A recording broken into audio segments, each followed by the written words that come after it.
Good evening and whakalawhaiatu. Welcome to your BCN News. I'm Soraya Mangawa and I'll be leading your news tonight. Leading our news tonight, the number of active cases still remains at 4. No new cases were detected from yesterday's COVID-19 updates on the official Niue COVID website. However, one of the previously active cases have fully recovered and have been released from isolation. Esther Pavihi reports. 143 passengers arrived on Monday's flight, and one of those passengers was detected with COVID-19 after their day 1 PCR test at the Niue Hospital on Tuesday this week.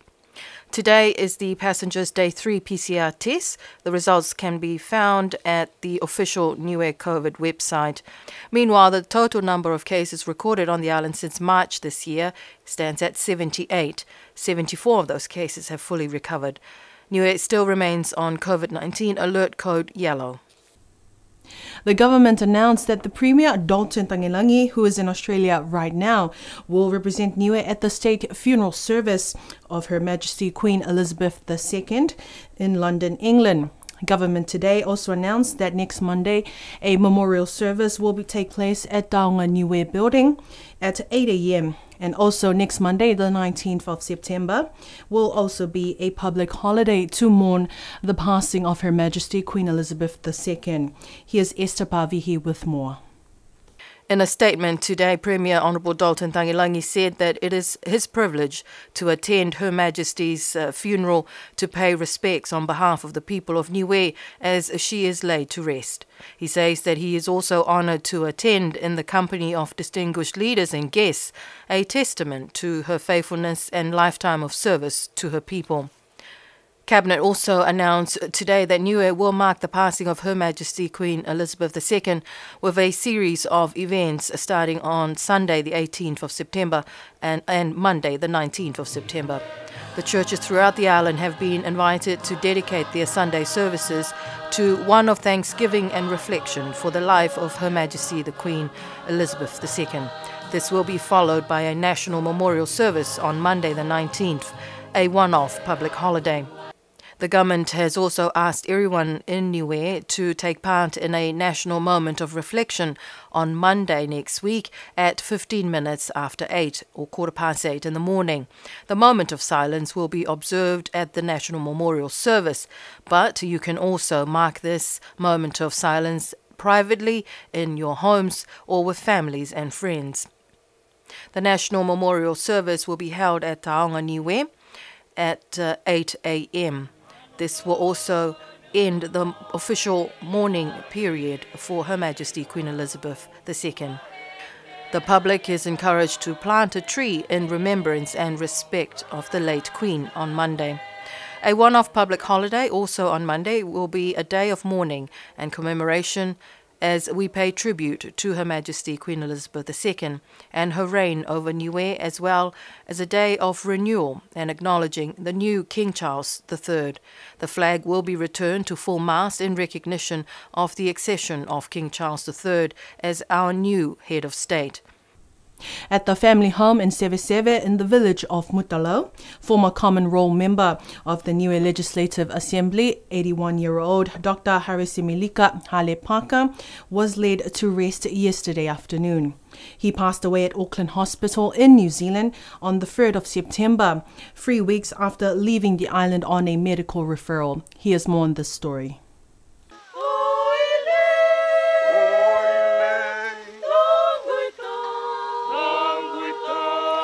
At the funeral, Acting Premier Honourable Sauni Tongatule represented the government in paying tribute to Dr. Harisimilika Halepaka, thanking him and his family for the 36 years of service to the government and the people of Niue. Dr. Parker's son, Sedan Parker, delivered the eulogy on behalf of his sisters, Filoria Sioniholo Ramona Mahakitau and Audrey Panama, and their beloved mother, Lapasi Parker.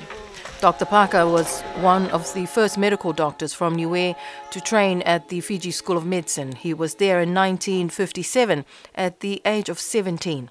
He worked as a medical doctor specialising in obstetrics and gynecology at Lord Liverpool Hospital until 1980, when he resigned from the public service to take up a fellowship in New Zealand. In 1981, he entered politics for the first time, topping the polls as a Commonwealth member. He was re-elected twice more.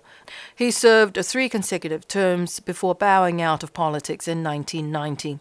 After politics, he was appointed as a Commissioner of the Public Service, a role he carried for 3 years. He was called back to the Lord Liverpool Hospital as Director of Health until 2004 when he retired from the service. Yesterday at his funeral, tributes from family and friends remembered a great doctor, a man who enjoyed the game of cricket and his happy juice, and a loving grandfather who adored all his grandchildren and great-grandchildren. Dr. Harisimilika Halepaka is survived by his wife, Lapa Sipaka, their children and extended family.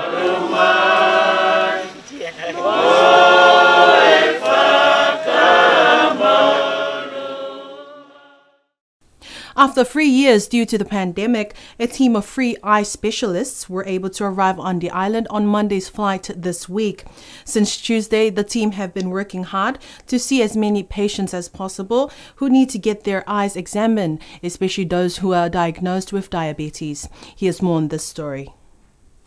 BCN News was able to speak with ophthalmologist eye surgeon Penny McCallum on Tuesday this week. So we have 3 of us in the team. So we have Raina, who's a technician and diabetic retinal screener, and we have Kylie, who's an optometrist, and the 3 of us are here until next Monday, just to see as many people as we can with eye problems. So we're looking at diabetics particularly. We want to see as many diabetics as we can, and anyone who's got poor vision really. So I guess people with cataracts and any problem with glasses and things like that as well. Their usual yearly visit to the island was put on hold for the past 3 years due to the COVID-19 outbreak. Yeah, this is my 8th visit to Niue. So I've been here lots of times, but it's, 3.5 years since the last visit. We expected last time we were here that we'd be back a year later, but because of COVID, it's been so delayed that it's been a long time. It was early 2019 we were last here, so it's been a long time.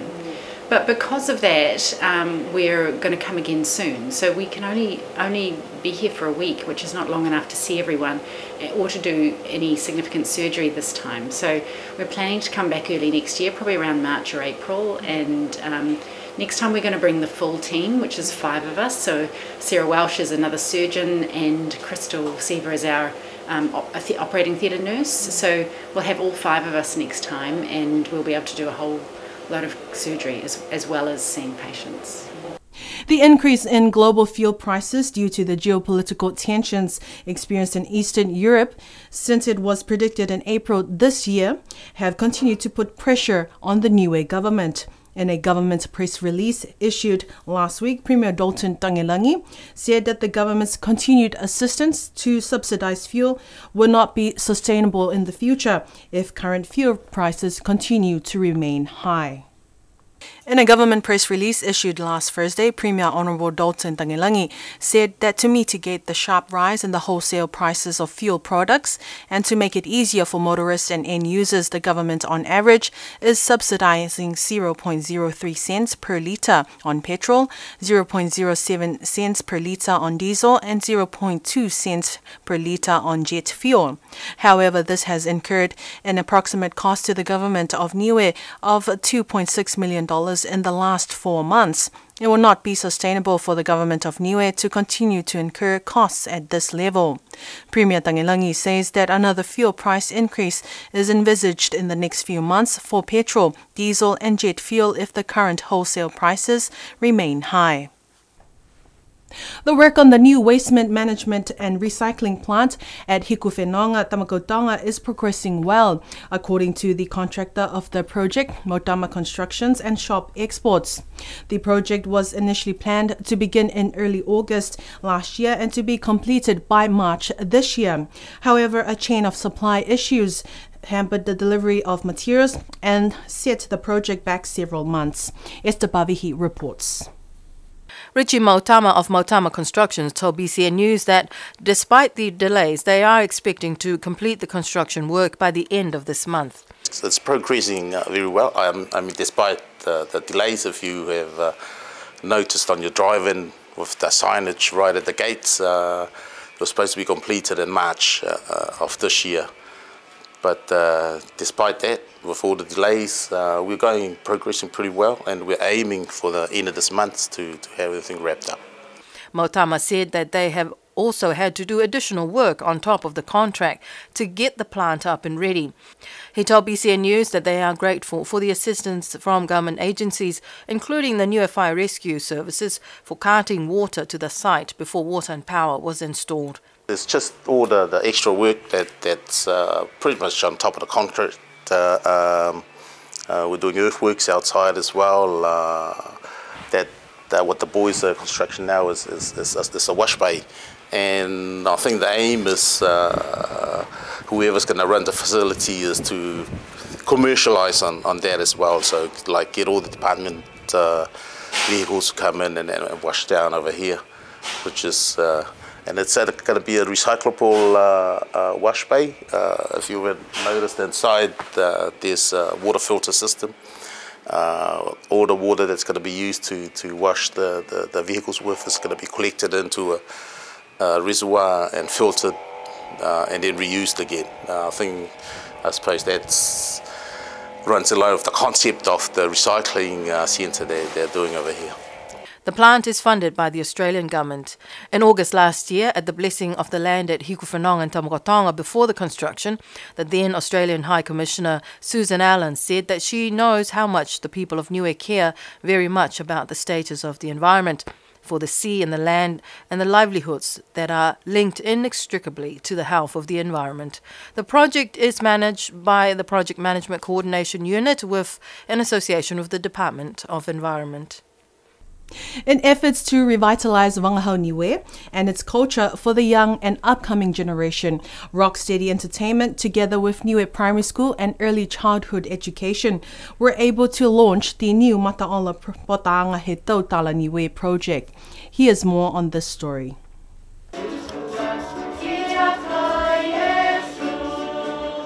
Niue is one of the free Pacific countries selected to pilot an early childhood educational project along with Samoa and the Solomon Islands. In 2020, BCN was approached by Australia Broadcasting Corporation and Niue Primary School and ECE as the initial partners to the project. After several months of negotiations and looking for donors, the project was finally approved to produce for radio, a children's program modelled on the ABC television program Play School, but importantly to promote the use of the island's language, targeting children from 5 years or in early childhood. With funding by New Zealand Ministry of Foreign Affairs and Trade, the project was finally approved to be implemented by an Australian non-governmental organisation known as Plan International Australia to work with local media production company Rocksteady Entertainment. Last Friday, the project called a New Mataola Potaanga Tautala Niue was finally launched at Niue Primary School. BCN News spoke with Glenn Jackson of Rocksteady. Middle of last year, approached by Plan International Australia, and they're a agency that looks after the welfare and education of Indigenous stories in Australia, and they wanted to partner with INFAT New Zealand in regards to having Niue to create local content and to capture and to archive traditional stories. And so they wanted someone who would lead, not just project manage the project, but also produce it as well. And so Rocksteady was able to do that. Since March this year, Glenn has been working closely with the program's featured voices Lavea Puheke and Jessica Siontuato Pavihi to bring to life the project. The project was also brought together with the help of knowledgeable and well-spoken Wangahau Niue mentors on the island who brought about the name of the project known as New Mataola.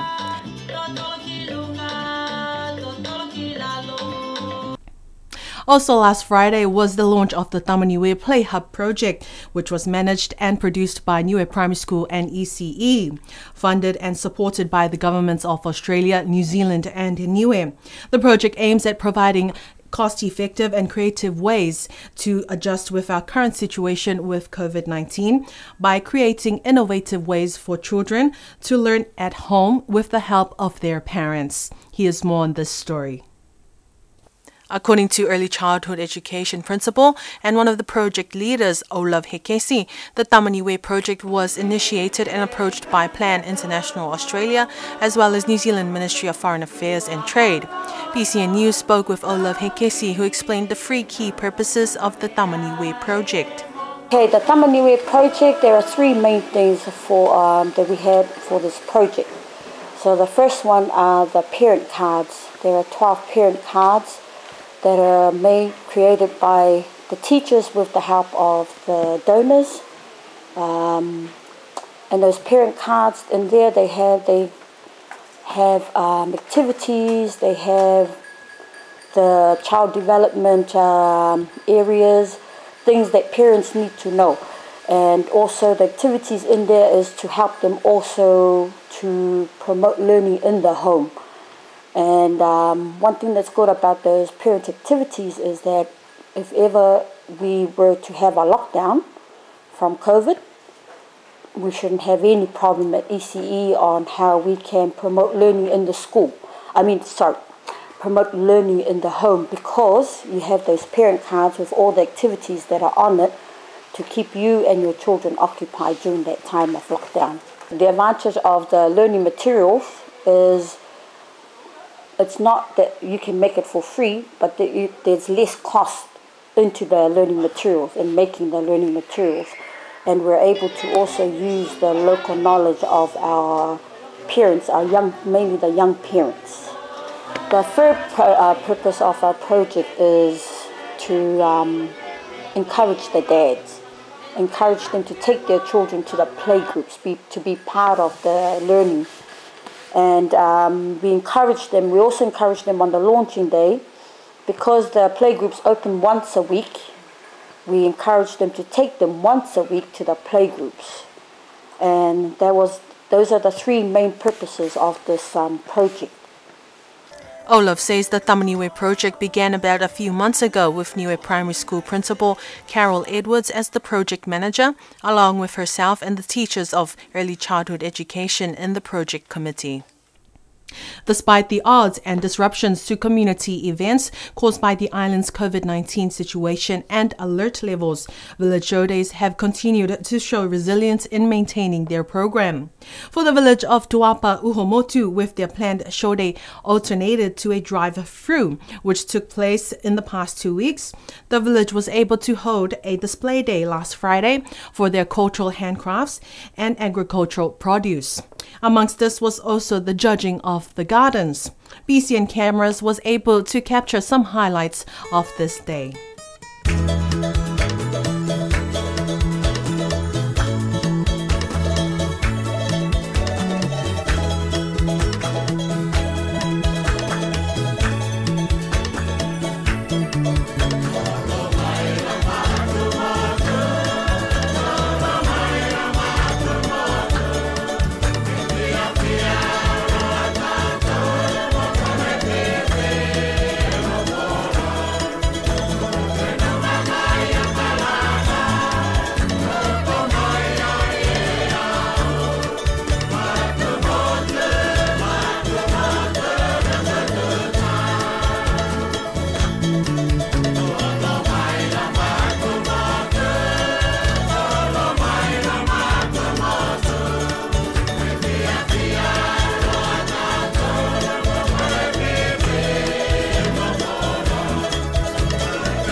such beautiful handcrafts and agricultural produce from the village of Tuapa Uhumotu.